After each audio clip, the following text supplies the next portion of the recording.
नमस्कार दोस्तों। आज हम 12th क्लास के एक बहुत ही important topic introduction to macroeconomics को समझेंगे। आपने सोचा है कभी कि आखिर हमें यह पता कैसे चलता है कि देश की इकोनॉमी ऊपर जा रही है या डाउन, महंगाई बढ़ेगी या घटेगी, लोगों को जॉब्स मिलेंगी या नहीं? ये इतने बड़े इतने जरूरी सवाल है ना, और इन सब का जवाब दोस्तों छिपा है मैक्रो इकोनॉमिक्स में। तो चलिए इसको आसान भाषा में समझते हैं। ओके, तो इस बिग पिक्चर को अच्छे से समझने के लिए हमें सबसे पहले यह देखना पड़ेगा कि इकोनॉमिक्स को देखने के दो अलग अलग चश्मे हैं, दो बिल्कुल अलग नजरिया। सोचो, आप एक जंगल में खड़े हैं। अगर आप एक एक पेड़ को देख रहे हैं, उसकी पत्तियां, उसकी टहनियां, तो यह है माइक्रो इकोनॉमिक्स, छोटा पिक्चर। लेकिन अगर आप एक हेलीकॉप्टर से ऊपर जाकर पूरे जंगल को देखते हैं कि जंगल कितना घना है, आगे बढ़ रहा है या सूख रहा है, तो वो है macro economics, the big picture. Micro यानी एक व्यक्ति या एक कंपनी की बात, मैक्रो यानी पूरे देश, पूरी इकोनॉमी की बात। बहुत सालों तक ना इकोनॉमिक्स की दुनिया में एक ही आदमी का बोलबाला था, Adam Smith, the father of modern economics.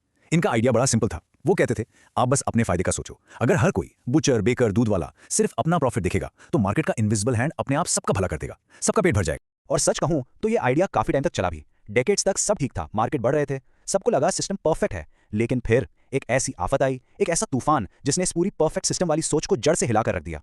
हम बात कर रहे हैं साल 1929 की।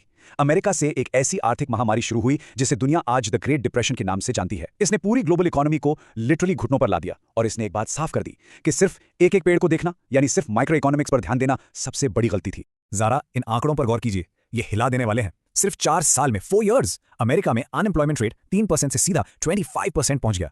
मतलब हर 4 में से एक इंसान बेरोजगार था। सोच के देखिए। और देश का जो टोटल आउटपुट था ना, वो 33%, यानी 1/3 गिर गया। It was a complete disaster. पर ये सिर्फ आंकड़े नहीं थे, ये टूटे हुए सपने थे, लोगों की बर्बाद होती जिंदगियां थीं। जब लोगों के पास पैसा ही नहीं था तो सामान कौन खरीदता? डिमांड जीरो हो गई, फैक्ट्रियां बंद हो गईं और लाखों करोड़ों लोग सड़क पर आ गए, एक वक्त की रोटी के लिए लंबी लंबी कतारों में खड़े थे। और सबसे बड़ी प्रॉब्लम पता है क्या थी? उस टाइम के बड़े बड़े इकोनॉमिस्ट के पास इसका कोई जवाब ही नहीं था। एडम स्मिथ की वो सब अपने बारे में सोचो वाली थियरी पूरी तरह फेल हो चुकी थी। सबके दिमाग में एक ही सवाल घूम रहा था, आखिर हो क्या रहा है? ये पूरा सिस्टम एक साथ कोलैप्स क्यों कर रहा है?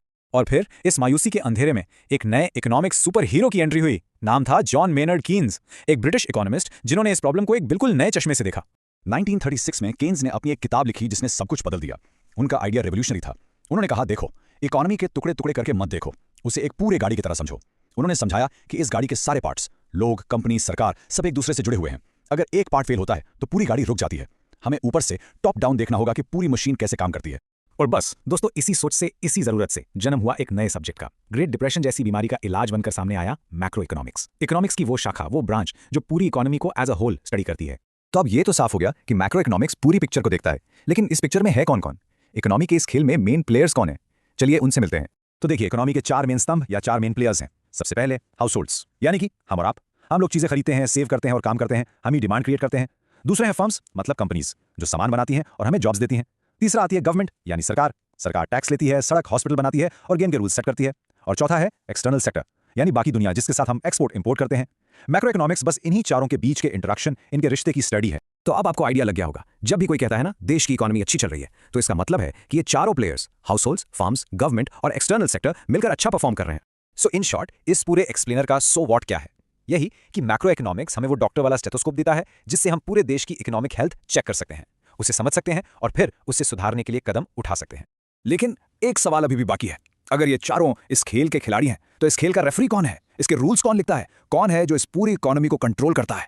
इसी बड़े और इंटरेस्टिंग सवाल का जवाब हम ढूंढेंगे अपने अगले एक्सप्लेनर में। ऐसे ही अच्छे वीडियोस देखने के लिए एलएलबी स्टूडेंट अड्डा को फॉलो करें एंड सब्सक्राइब करें।